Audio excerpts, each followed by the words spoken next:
REI Co-op Studios.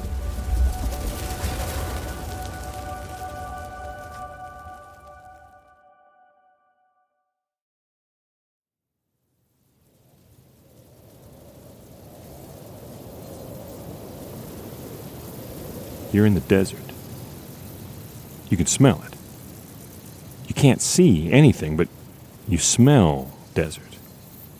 Night desert. That dusty, cooling smell. You reach up and try to touch your eyes, and you find that you're wearing glasses. When you take them off, you realize they must have been dark glasses, because now you can see some stars. Stars, that's all. And why would you be wearing dark glasses at night, standing in the middle of the desert? You blink and you try hard to remember what you're doing here. And then you see something. You begin to see something. Light and darkness, all in a pattern, all in a row, like a row of skulls? No. The light keeps rising all the time, rising quickly from somewhere behind you. It's already bright enough now that you can see that what you're looking at is a row of buildings. The colorful main street of an old western town, but a strange, flat, forlorn-looking town. Vacant doorways, black, lightless windows. The row of buildings sits at the foot of a barren desert mountain, looking out across a flat and lifeless plain.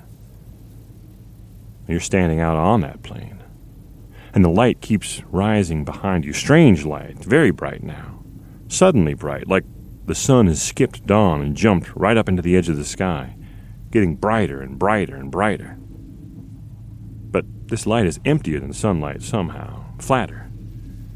You see your own shadow etched long and stark across the sand, stretching out toward those empty, eerie buildings.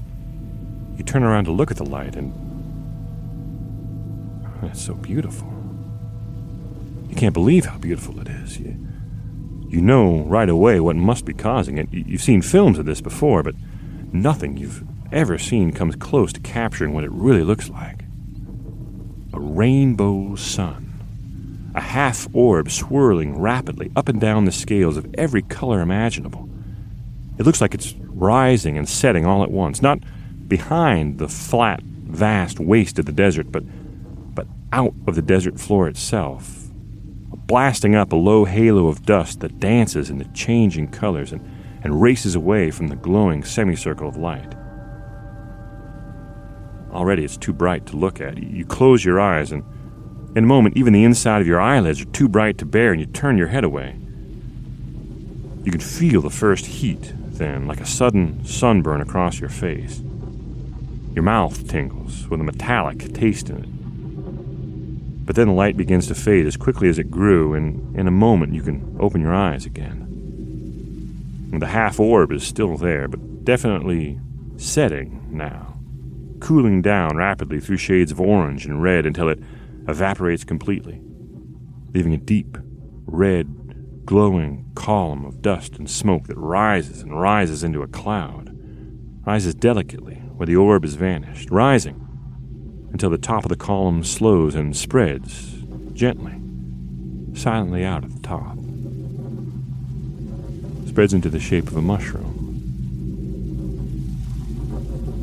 And you wonder again what you're doing out here, how you got here, and most importantly, whether you're far enough away. You see the first shock wave racing across the flat desert floor toward you, raising a speeding circle of sand and dust as it comes. You know it's moving faster than the sound of the explosion that created it, so you can't help but wonder. When it hits you, what will it sound like? And will it sound anything like the Camp Monsters podcast?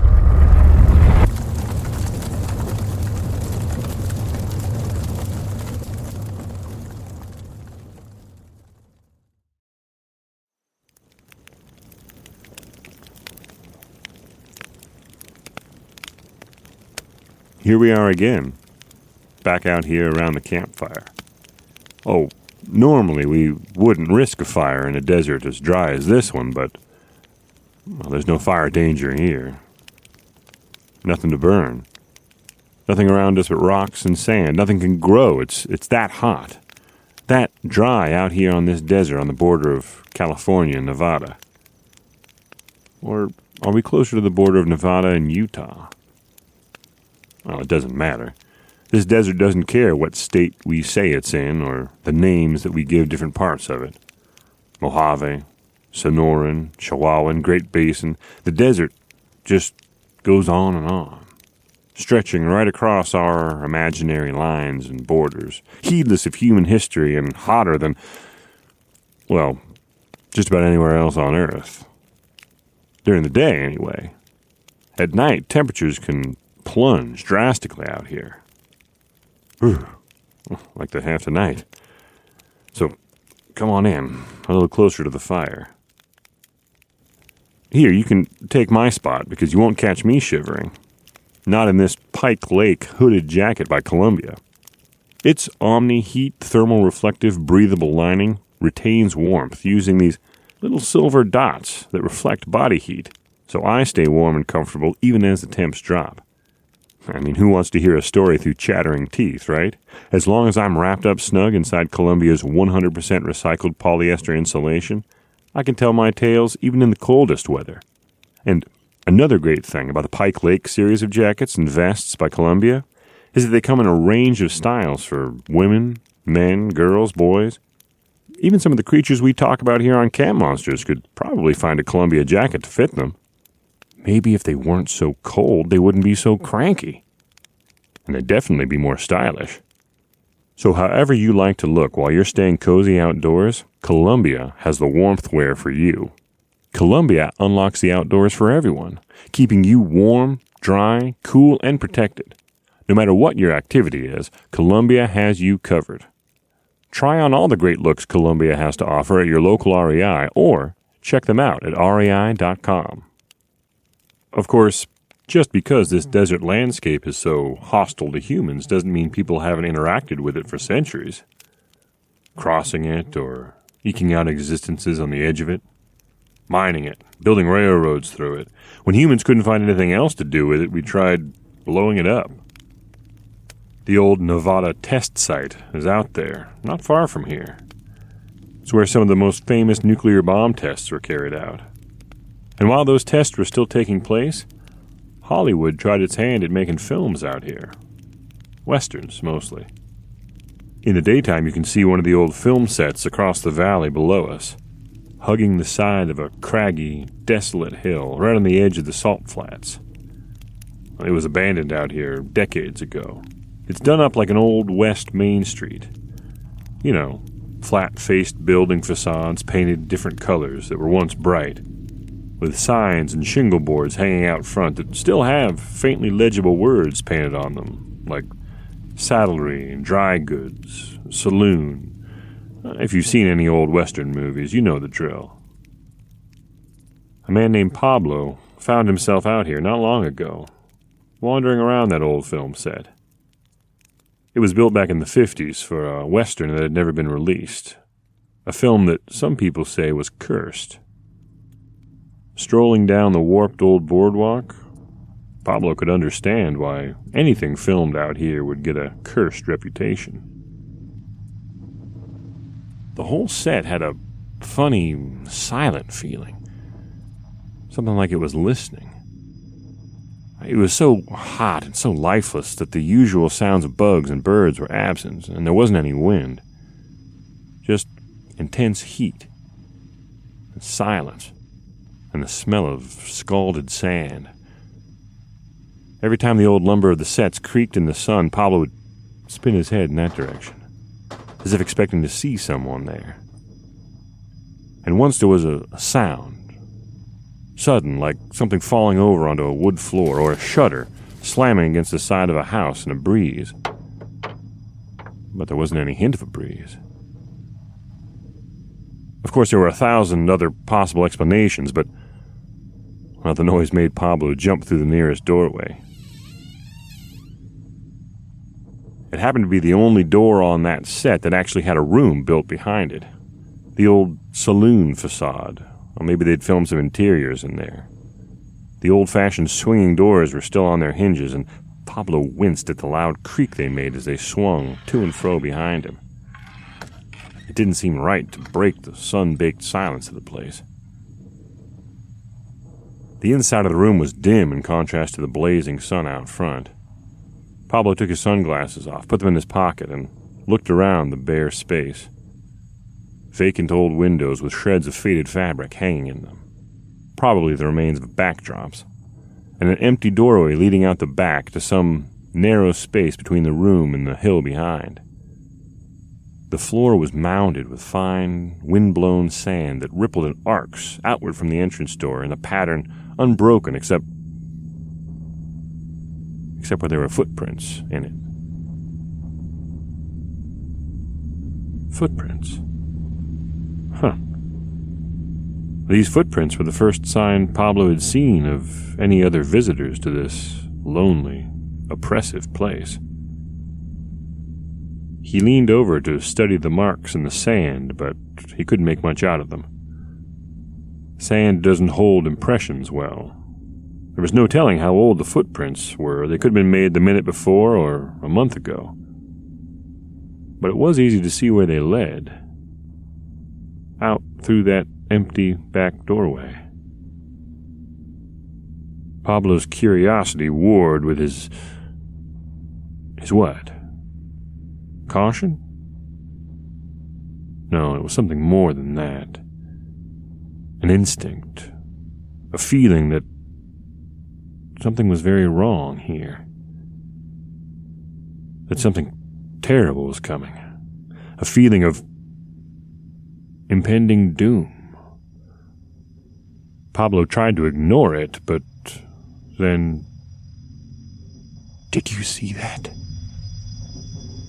Pablo looked up from the footprints, toward the empty doorway at the back of the room. Had someone just walked past it? Someone, a shadow, moving fast and silent. Pablo listened hard, but there was nothing to hear. Oh, he'd imagined it. He was seeing things. He tried to tell himself that, anyway, but... Pablo moved slowly across the room toward the doorway, staring at it as he went. Sand squeaking under his feet was the only sound. As he drew closer, he saw that the doorway was lower than he'd expected. Where the sand on the floor was higher, he had to duck his head to pass through the arch. And just as he did, he sensed something moving on the other side of the door. Moving from one side, fast, toward him. He started up and back, smacked his head on the door frame, stumbled backward into the sand-blown room. And before he could get up, before he could make another move, the thing was through the door and on him. And the thing was Jack, Pablo's friend who'd convinced him to come out here in the first place. Well, Jack was always going on and on about how old film sets like this were treasures, remote time capsules of the movie industry, abandoned in locations where it had been too expensive to break them down and truck them out. Well, anyway, now Jack was even more excited than he had been before. "Look at this," Jack said, thrusting some small object at Pablo. "I found them right back there on the ground. Check it out." When Pablo didn't check it out, but just stood there rubbing the back of his head and muttering, Jack eventually had the sensitivity to ask him if he was okay. Pablo didn't answer, but snatched out of Jack's hand the thing that he'd found. It was just a pair of disposable sunglasses, the cardboard kind with the flexible cellophane lenses. Pablo glanced at this little piece of uninteresting old trash and then back up at Jack. "Oh," Pablo said, giving Jack a withering look.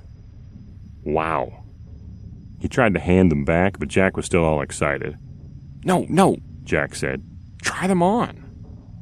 Pablo skeptically obeyed, but when he put the glasses on, he couldn't see a thing. Oh, the lenses must have gotten darker with age or something. "Nuh-uh, they're supposed to be that dark," Jack said. Those are the kind of glasses they gave out to people watching bomb tests back in the 50s. That proves the rumors that the cast and crew out here were close enough to watch a test explosion. They had to have been exposed to some of that fallout. That's got to be why so many of them got sick, even died so soon after the production. Pablo smiled patiently. Okay, sure. What a discovery. You can write an article for some film magazine about it. Now, can we get through the rest of this place and then get back to some kind of civilization before sundown? And then there was a crash and a clatter from some near distance that turned both their heads. It sounded like several long pieces of lumber tumbling over onto something metal. You can blame wind and wild animals for some noises, but there was no wind, and they'd seen no animals. Pablo didn't like it one bit, but Jack gave a scared, excited little grin, and he moved away toward the sound.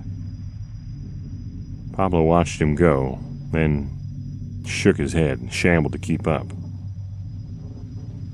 The only thing in the direction the sound had come from was an old set, made up to look like a Spanish mission. One half of the mission's large wooden gate leaned open, seemingly broken at its hinges, so it was easy to walk into the courtyard. Inside they found a jumble. Parts of the inner wall finished in convincing detail, while other places were bare to the gray ribs of the 2x4 framing. There were some piles of sun-bleached old junk here and there, but nothing obvious that would have made the crashing sound they had heard. Well, that was more than enough investigation for Pablo. He didn't know and he didn't care what made that sound.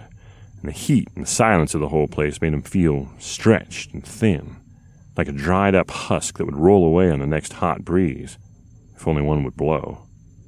He kept glancing back at the big gates of the mission, trying to reassure himself that one of the gates was broken, that there was no way for it to close and trap them in here. Jack started to say something, and it was a sweet relief to have the silence broken by a human voice, but he didn't get 2 words out before he stopped abruptly, as if listening to something, and silence reigned again. Or was it silence? No. Pablo began to hear it now, he thought. There was a sound, like a voice, or maybe a recording? Maybe a recording of a quiet, teeny little voice with something furtive and detached about it, playing somewhere within these walls. When Jack started moving toward the sound, and Pablo decided he'd rather follow than stay anywhere in this place alone. Through one of the doors on the inside of the courtyard they crept, then into a strange labyrinth of darkness and light. Unfinished hallways open to the sky, leading to empty old sets, leading to unfinished rooms, leading on until it seemed impossible that all this could fit inside the mission building as it had appeared from the outside. And all the time that voice kept droning softly on, louder and louder, nearer and nearer, but never quite intelligible until...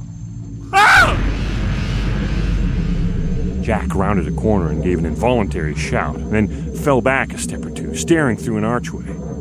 Pablo stood poised, frankly hoping to turn and run, but when Jack didn't run but stayed staring through the archway, Pablo reluctantly edged up beside him. There was a little room in there, finished with plaster walls that had been painted to look old long before the years had made them so. A window let some light into it. It was done up like a section of cowboy bunkhouse. Worn wooden bunks with cheap old blankets, a black pot-bellied stove, a plain wooden rocking chair with one arm wiggled off. And leaning against the farthest corner of the room was a terribly realistic mannequin, like a waxwork. It was the life-sized figure of a man, a short, wiry, very old man, dressed in the dusty, colorless clothes and the sweat-stained hat of an extra in a Western movie. Above a ragged, patchy beard, the figure's eyes were open, staring glassily at the two of them. Prepared as he was by Jack's shocked cry, Pablo still shrank away from the strangeness of the scene, and Nah, come on. That's it, Pablo said, taking hold of Jack's arm and giving it a tug. Come on, let's get out of here. That's enough. That's too creepy. Haven't we? But he never finished his thought. Because at that moment, Pablo noticed the mannequin's lips. They hung open a little, showing the gaps among chipped brown teeth, but now they began opening wider. Wider and wider and wider the mouth opened, and the eyes began doing the same, and the body began to squirm and shift back into the corner where the figure leaned until Pablo was forced to the difficult conclusion that what he'd taken for a mannequin at first glance was the real thing. An actual old man in dirty old clothes trying to hide in the corner of this forgotten room. The old man looked like he was just on the point of an enormous scream when Jack lifted his hands apologetically and spoke. It's all right. No trouble. We're just exploring. The old man's mouth snapped shut, but his eyes stayed wide. They had the strangest look in them. There was terror there, the terror of a hermit in the presence of strangers, but there was something else, too. Some look that Pablo recognized, but he couldn't make sense of. Jack was still trying to calm the old hermit. It's all right. We just wanted to look around.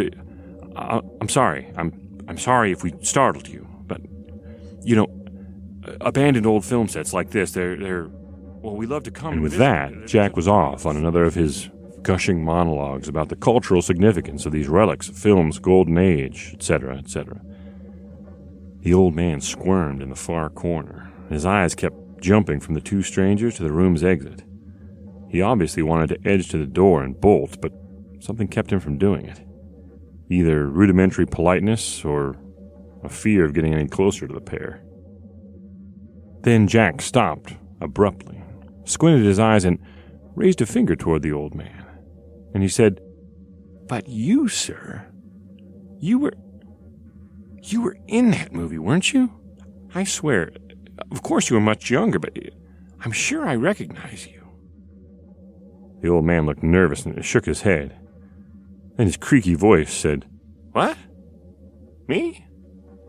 Oh, no. I was just a sound tech on that picture. Set the mics, things like that. Run cable, errands too, whatever anyone needed. Oh, I was young. Yeah, sure, I'd do anything to help. But the mics, though, that was the main thing. I remember how touchy they were in those old days, and we had to set them." He went on talking in a quiet, nervous rush, but it was difficult to catch more than the odd word here and there. His voice had fallen back into the muttering that had led them to him. "But what are you doing out here?" Jack interrupted him when he got the chance. The old man's eyes flashed as he jarred out of his memories into the present, and he shot Jack a look. "Well, what are you doing out here? You and Pablo." It jarred Pablo to hear the old man use his name, but, of course, Jack must have mentioned their names in his big introductory spiel. The old man was still talking. "You know how working on that film was. It was cursed, wasn't it? Even when I got back to Hollywood, all the other people from that movie dying off or losing their minds, cancer, diseases, accidents. I figured maybe coming back out here was the trick, Maybe out here I'd fool that curse, I'd slip it. And it worked, didn't it? Didn't it? I'm still here, ain't I? Huh? More than I can say for a lot of them others. Stars, extras, directors, techs, all gone too soon, one way or the other, huh? The curse got them. That's what I'd say, the curse, That whole film was cursed. As the old man's talk had drawn him deeper into his own mind again, Jack and Pablo had drifted further into the room. Pablo was getting a closer look at the details of the old set. The care that had been taken in staining and distressing the furniture, the selection of the pictures that hung on the walls. There was one picture in particular that stood out from the others. Pablo leaned in to look closer. Jack sat attentively on the edge of the old rocking chair, just nodding and listening to the hermit's muttering. And when there was a moment's pause, Jack pulled the old cardboard and cellophane nuclear viewing glasses out of his pocket. He showed them to the old man and asked, "Hey, speaking of that curse that you mentioned, is it true you could see the atomic bomb tests from here? Did they really throw a party one night during the production to watch one of the explosions?" The old man fell silent. A strange look quivered in his eyes, and the bottom of his eyelids suddenly shone with moisture. When he spoke again, he spoke softly. Yeah. I thought for sure you'd know about that. Well, I don't like to think about it. Of course, there was that accident that night, you know. I guess it was an accident. Recklessness. I tried to stop it. You know that. Two fellas went out on the desert and I got too close somehow. They hushed all that up, of course, but I figured you'd know all about it. That was when everything started, when everything really went wrong. More than bad luck, it was a curse. That's all you could call it, a curse. A curse. Pablo didn't hear any of this, Jack's last question or the old man's answer. He hadn't been listening.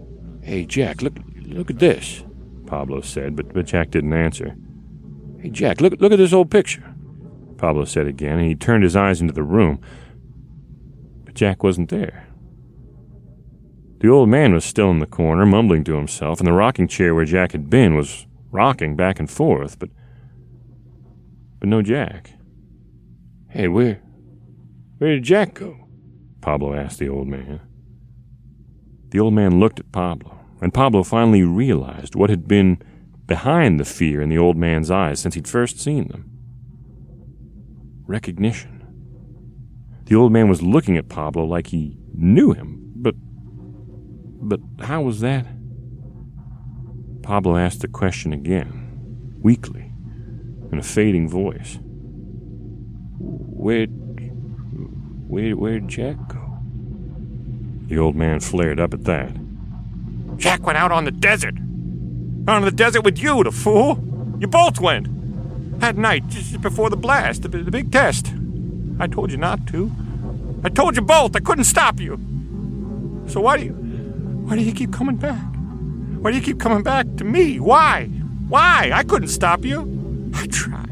I tried. You know I tried." The old man kept muttering to the empty little room, and his eyes kept looking so deep inside himself it was impossible to tell what he saw. But there was no one else in the room with him anymore. No Jack, no Pablo. Except in that old black and white photo on the wall. The one the film crew had taken at the start of the production, way back when. Pablo and Jack grinned out of that photo, not far from a wiry kid who had no idea, back then, that he'd live out his days as a hermit on this harsh desert, trying and failing to escape a curse.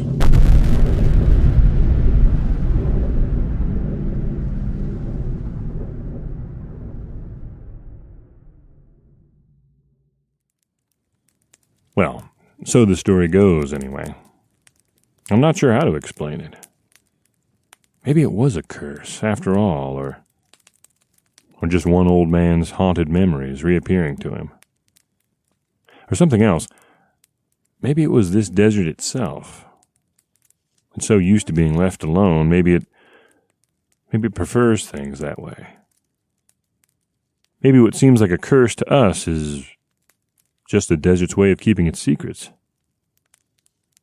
There may be ancient things at work out here that are more powerful than we're meant to understand.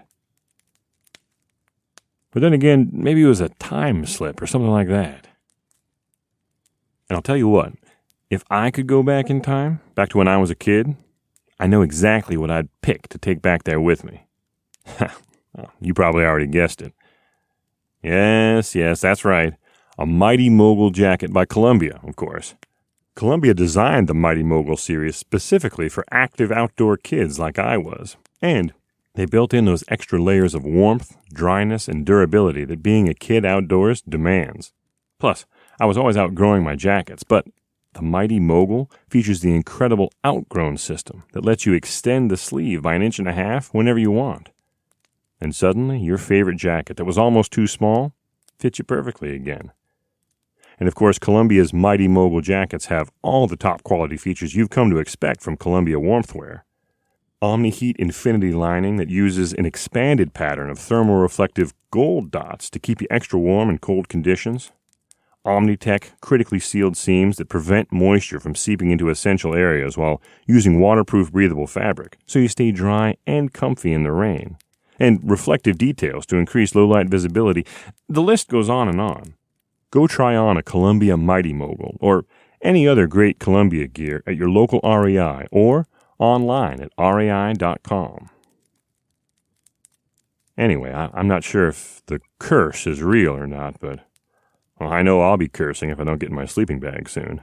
And if you happen to wake up later in the night and you see one faint light shining from a window down there at the base of that mountain where that old abandoned film set is, well, there are enough mysteries on this desert to keep anyone awake at night.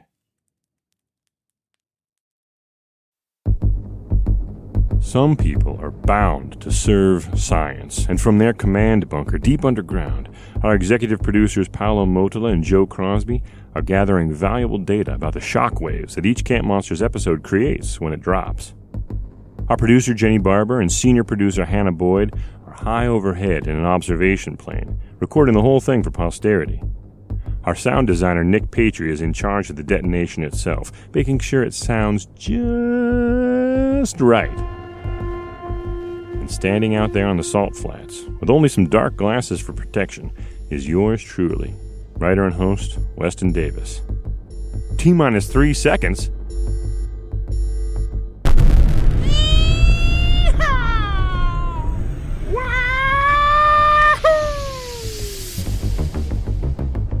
This is the part of the show where we remind you that the tales we tell on Camp Monsters are just tales. Sure, some of them may be based on the rumors that swirl around certain 1950s movie flops, but it's up to you to decide what may be a curse and what's just a case of terrible casting. Join us next week when we go down to a riverbank on the kind of day where the wind blows your hair in your face and the sun wrestles with the clouds. And we'll see something up ahead, right on the edge of the water, right where the rushing river meets the shore. And maybe we'll make the mistake of going down there. If we do, then it won't just be the sun wrestling the clouds that day. It'll be us wrestling for our lives with the river itself, or with something in it. Join us again around the campfire, won't you? Until then, please subscribe and take a moment to rate, review, and share Camp Monsters with your friends. Or your enemies, even, if you think they need a good scare. It's your spreading the word that's kept us recording. Thank you.